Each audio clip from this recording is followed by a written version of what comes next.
আজকে আমি কচুরি বানাবো। কচুরির জন্য ময়দা দেব, হিঙের কচুরি বানাবো। তো প্রথমে আমি ময়দাটা নিয়ে নিলাম। ময়দা একটু বেশি করেই নিতে হবে। এতে 8-10টা মতো হয়ে যাবে। ময়দা নিলাম, তারপর স্বাদ মতো নুন দেবো একটু,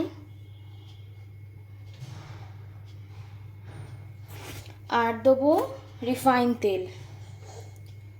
লুচির ক্ষেত্রে রিফাইন তেল যতটা দিই, কচুরির জন্য একটু বেশি লাগবে রিফাইন তেলটা, কারণ কচুরি আরও মুচমুচে খেতে হয়।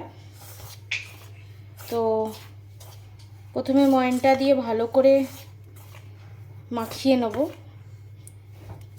দেখবো যখন ডলা পেকিয়ে যাবে, সেই সময় ভাববো কি পুরো আটাটা ময়দাটার মধ্যে তেল পুরো সমানভাবে মিলে গেছে।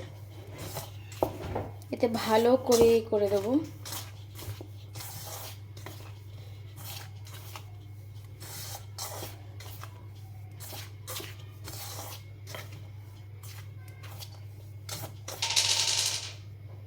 দেখুন, এই করে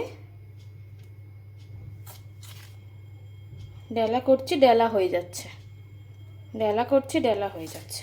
তার মানে এটা হয়ে গেছে। এবার আমরা জল দিয়ে দেবো এতে।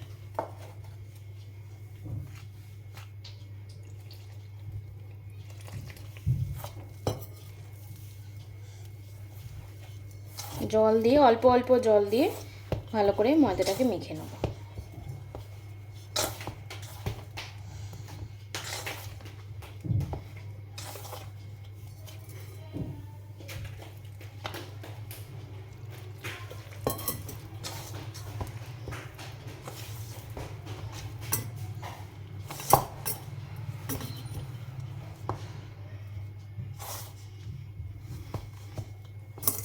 অল্প অল্প জল দিয়ে ময়দাটাকে মাখবেন, একেবারে পুরো জল দিয়ে দেবেন না, তাহলেই ময়দা এমনিতেই নরম, তো আরও নরম হয়ে যাবে।